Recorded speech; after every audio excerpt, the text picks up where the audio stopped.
Good afternoon, everyone, and welcome to another edition of Recruit Military Live, a series of live broadcasts covering all things military transition, veteran employment, mil-spouse employment, and much, much more.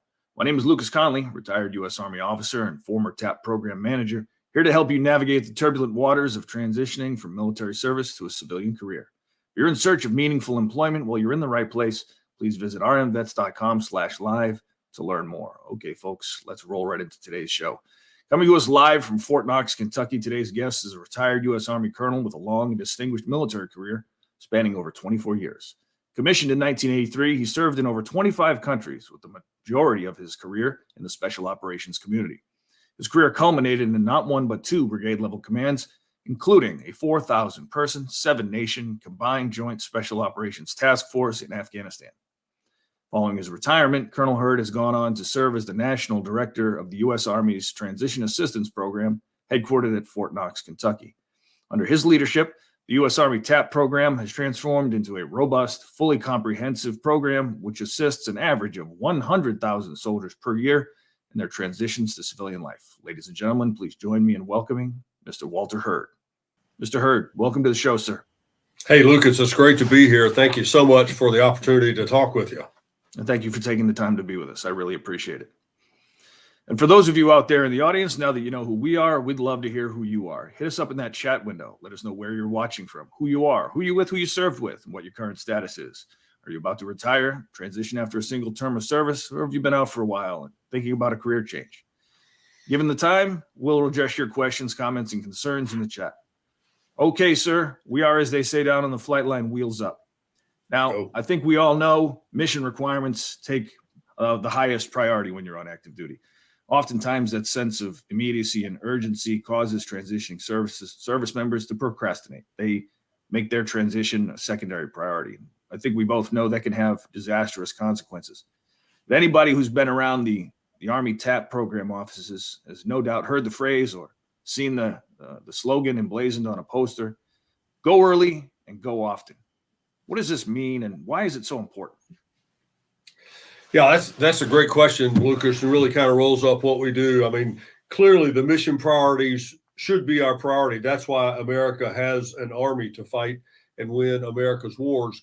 As a side effect for that, though, we produce about 100,000 veterans per year. And that go early, go often mantra that we have really gets to the bottom line. And I will tell you that the transition effort is like physical training.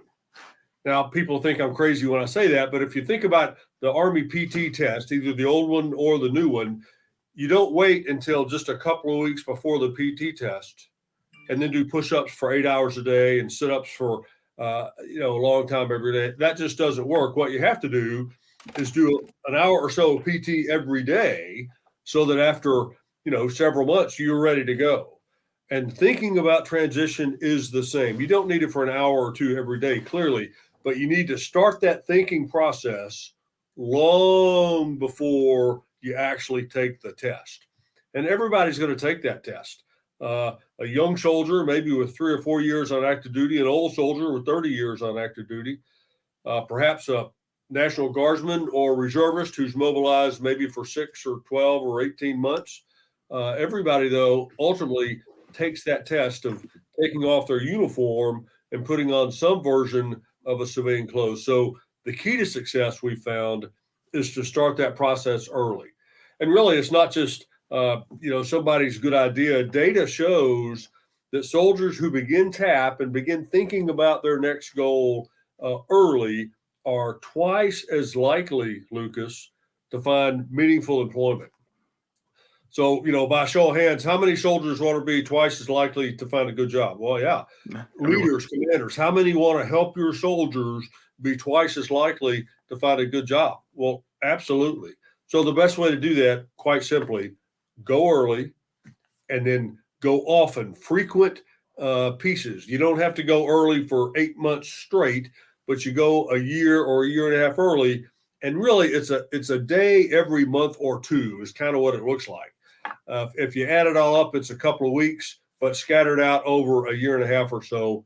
Again, much like PT, if you add PT up, it's not a lot of time, but you scatter it out over months and months and months so you're ready. Right. And then the old adage, if you wait till the last minute, it only takes a minute. It just doesn't, that's just not true. You can't squeeze it all in effectively at the last minute. I think the recommendation for retirees is it 24 months? Yeah. So what we recommend is people who are retiring 24 months, everybody else 18 months.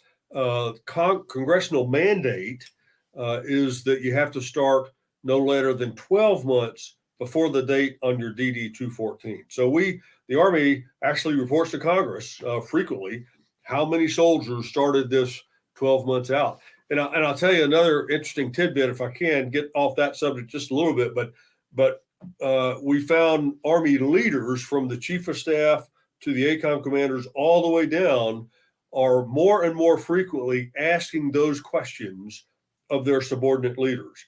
How many of your soldiers started at least 12 months out? And how many of your soldiers did all the required mandates based on their tier level? So I think that's a great news story for us. And we're very, very excited to see that spread out throughout the Army culture. As you know, Lucas, that was not the case years ago when you retired, certainly not the case when I retired.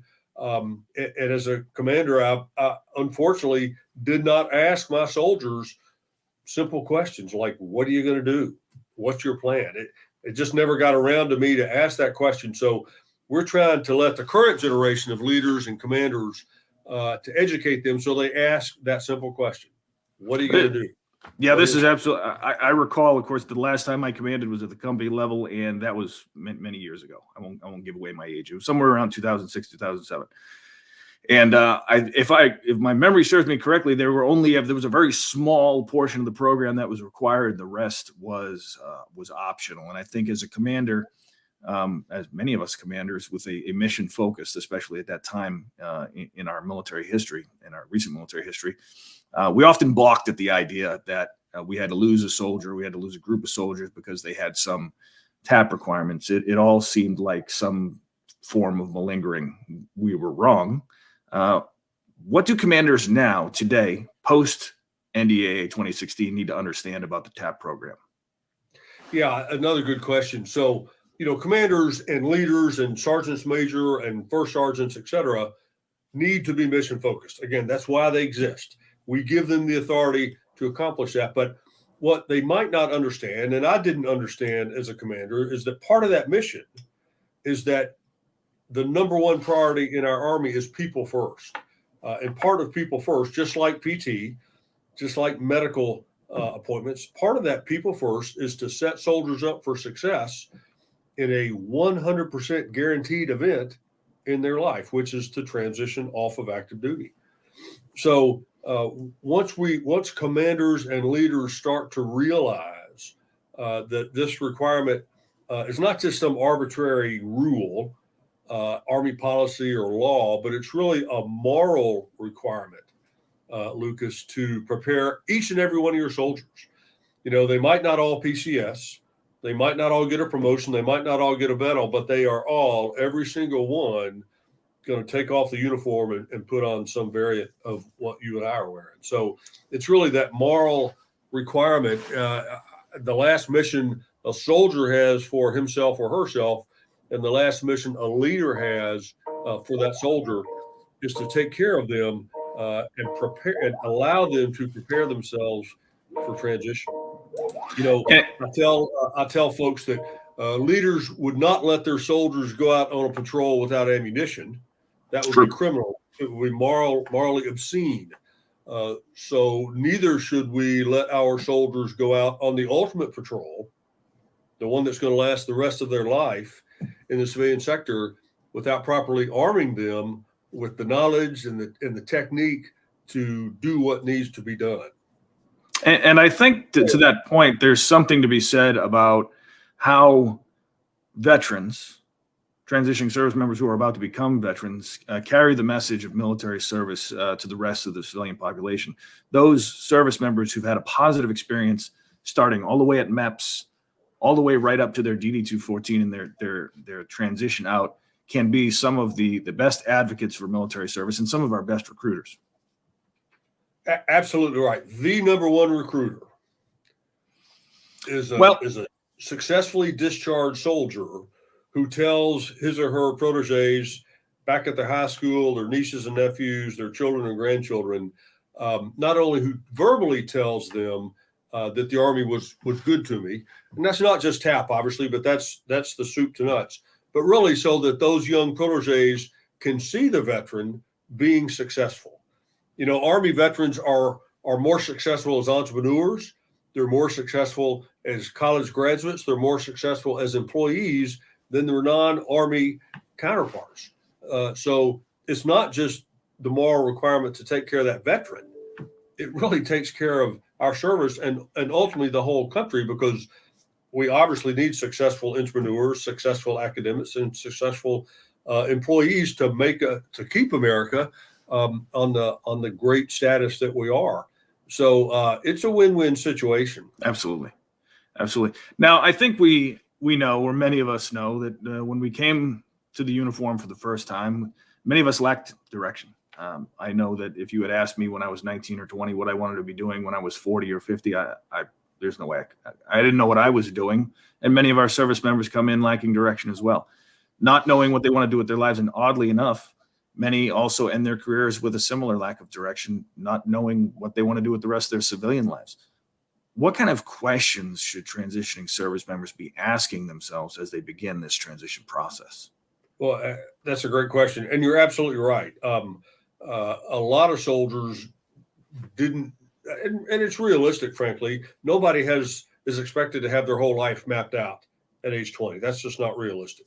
But the key is to as you begin this process early, to really identify where I want to be in 5 years, to draw a picture, literally. Do I want to be white picket fence in the suburbs? Do I want to be in the city? Do I want to be driving a tractor? And then, of course, you identify milestones to get you from here to there. And you can't do that in the last couple of weeks. You can do that in the last couple of years when you think about it, so that you have a plan. You've heard the old expression, if you don't have a plan, any route will get you there, right? True. And that's not the right answer. It's not the right answer financially or educationally or relationship or morally or anything else. Same thing with transition. Have a plan, and it's okay to change it, and that's fine. Maybe you plan to go to school and ultimately become a lawyer, but halfway through you realize that's really not what you want to do. You want to get into business or manufacturing or sales or whatever. That's all good. But the key is the plan. So as one of the reasons we try to stress go early, the very first thing a soldier does 12 to 18 months out is to sit down with the counselor and really talk through in plain English, what do you want to do? What are your skills? What do you like to do? And there are short-term goals and long-term goals. Short-term goals, I got to make a little bit of money so that I can make my car payments. That's a good goal. So let's talk about how to do that. Long-term goals, I want to, own a house, finish college, do whatever it is you want to do, own my own company, whatever it could be. So we found really that there's 3 questions that will drive the rest of your life. And if you can answer those, the earlier you answer those questions, the easier it's going to be. You don't necessarily have to answer them immediately, but you need to prioritize them as soon as possible. And the 3 questions to be prioritized: where do I want to live? What do I want to do? Or how much money do I need to make? One of those 3 is the most important question that a soldier needs to answer, and they need to prioritize it. In my case, it was, where do I want to live? I knew 40 years ago, how about that for a long period of time, when I was commissioned, I knew 40 years ago that I was coming back home to Kentucky. And then you kind of set those milestones. Other people, it might be a different location, obviously, or a different career choice. Maybe they want to be a lawyer. Doesn't matter where. I want to be a school teacher. Don't really care where. And then they can march in that direction. Absolutely. And you hear from many different sources, the difference between a dream and a goal is the action you put into it. So the sooner they can figure these things out and start putting tangible actions in place, the better the transition is going to be. Now the program has its minimum requirements. The program has additional optional requirements. We've talked about making sure you have enough time. Once you've kind of marked off the time and said it's time to get started, it's time to go early and go often, What would you say is the key to getting the most out of what the program has to offer? Yeah. Well, great question. And I tell you, the answer is the individual soldier has got to own it. It's their transition.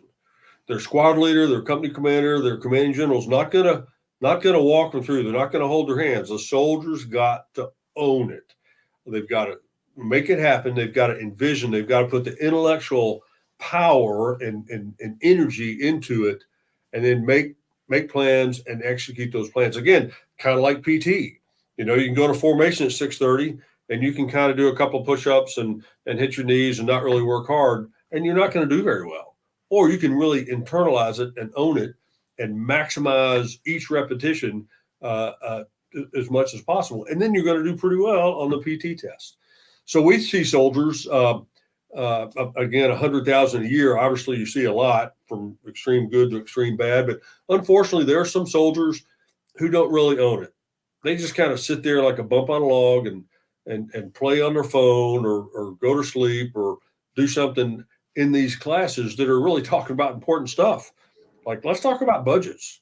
How are you going to pay the bills? That's important. It doesn't matter who you are, where you're going or where you're coming from. You got to figure out how to pay the bills. And let's talk about a resume that really puts your life on a piece of paper so that somebody is interested in offering you the kind of options that you're looking forward to. So you got to pay attention. You got to own it. And if you do that, you'll be okay. If you don't, you might not. Yeah, I think I heard someone tell me one time, and I wish I could remember who said it. They said, once you realize that you're responsible for everything, you're capable of anything. Yeah. Now, once we get involved in the TAP program, we start getting signed up. What are some of the things that the TAP program is able to offer, is able to put in front of service members to help them prepare for the next stage in their life? I'll tell you, we offer a lot. We offer some skills, okay, some hard skills, how to write a resume, how to identify a budget, how to take your MOS and the skills that you've learned and then link that to what may or may not be a common civilian opportunity. And I say may or may not. You may want to follow the same skill set or you may not, and that's okay. Really what we try to teach is not so much what to know, but how to learn. Okay. How to think, not what to think, how to think. Because as you said, once you take off that uniform and you're making your own decisions, nobody's telling you that first call is at 0600 and PT's at 0630 and breakfast is 0800. Nobody tells you that. But you've got to figure it out on your own. You got to figure out what to wear. That was a hard one for me as an old soldier. Life's pretty simple as far as getting dressed in the morning. I know exactly what I'm wearing every day for the years and years. As a civilian, that's probably not the case. It might be in some cases, but probably not. So what we try to do is teach soldiers. I won't say teach them, but review with them how to think. And I say it's not a new skill because soldiers from day one learn how to make decision making, learn how to make decisions. We have a very deliberate process in the Army called MDMP, Military Decision-Making Process. And civilian decisions need to be made the same way. You might not draw it out on a chart with facts and assumptions and implied tasks and specified tasks, but you still go through the same intellectual exercise. Here's all my options. Here's what I think is important. Maybe it's location, maybe it's salary, maybe it's what I do, and here's my options. So let's kind of cross-reference and then come up with a course of action to get me from here to there. And then you tweak that course of action a little bit as you move out once you cross the LD, line of departure. So really we try to understand that the same thing you've been doing in the Army, whether you're a private, a sergeant major or something else, that same process is still valuable and it's still important. Industry's desperate for it. We have it. So we try to let soldiers, given the time to think about it, realize that some of those same processes work on the outside just like they do on the inside. And in fact, I don't think there's any shortage of business books out there of different styles and certifications and PMP and Agile and Scrum and all the Harvard Business Review materials and the Jordan Petersons. And it almost seems like the whole rest of the civilian world is trying to figure out how to do what us poor majors learn to do ad nauseum in that deliberate decision-making process. And I think a lot of these folks, business leaders, could probably, do with a quick visit to Fort Leavenworth and come out learning what decision-making looks like, or really how painful it can be, depending on who you are on the staff. That process, Lucas, as you know, it's incumbent all up and down the chain of command, right? From the very top to the very bottom, to the most junior private in the motor pool. They still go through some kind of process saying, okay, here's my task. Here's 3 ways to get there. Let me prioritize and synchronize and make it happen.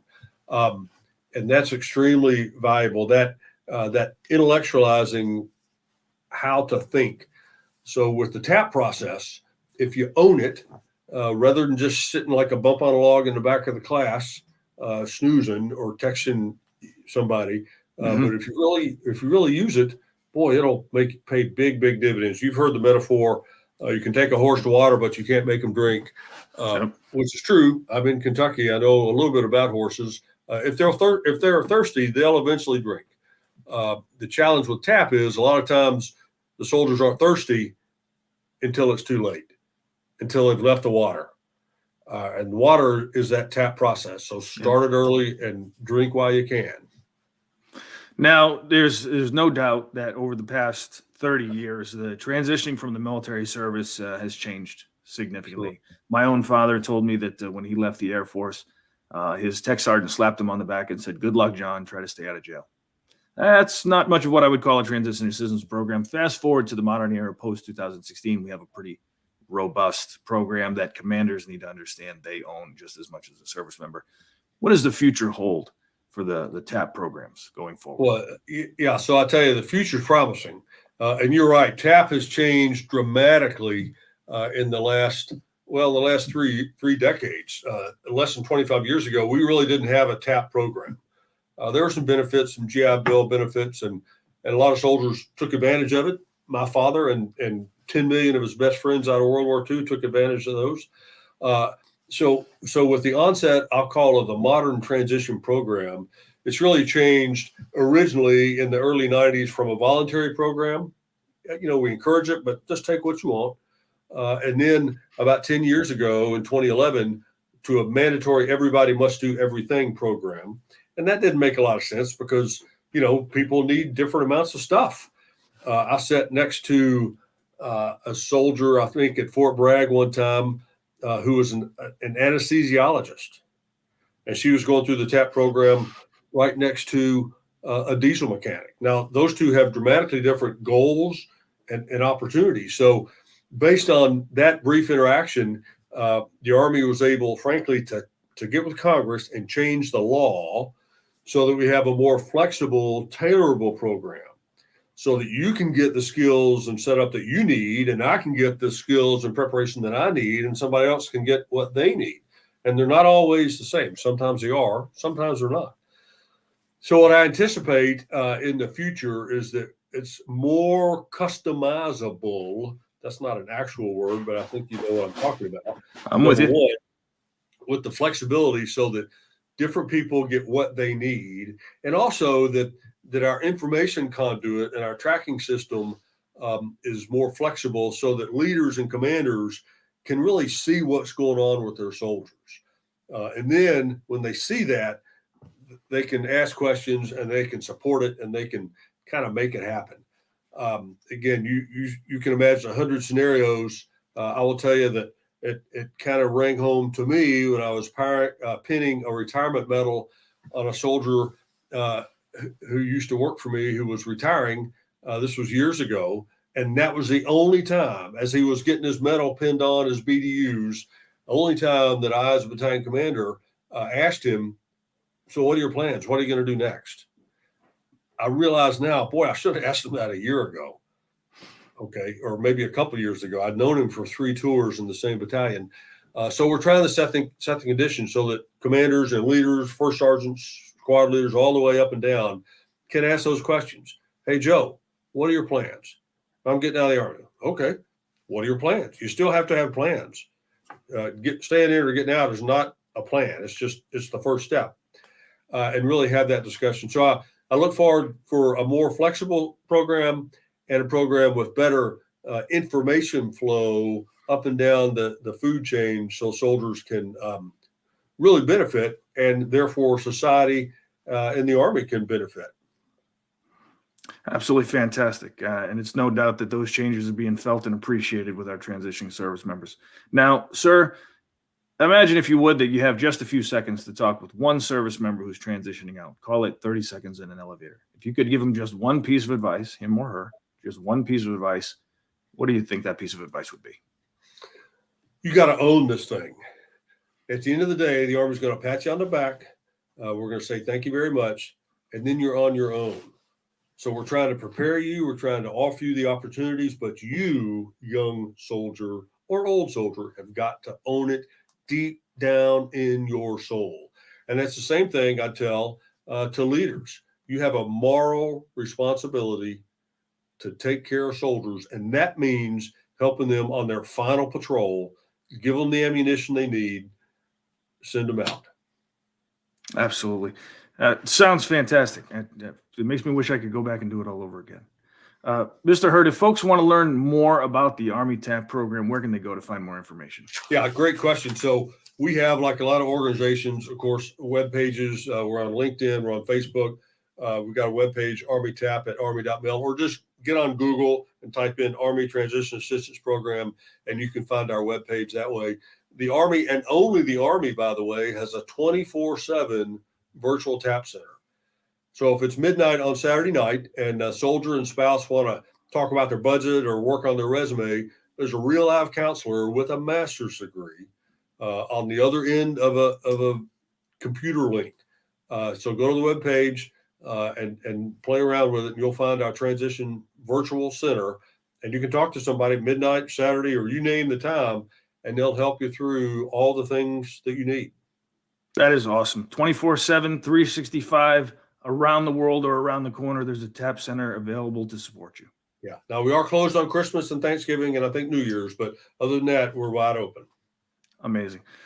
Mr. Hurd, thank you so very much today for being with us. I really appreciate your time and sharing the information about the TAP program with our audience. Thank you, Lucas, for your service. And I appreciate everybody out there listening. This is really exciting, and I'm happy to be part of it. Thank you. Thank you, sir.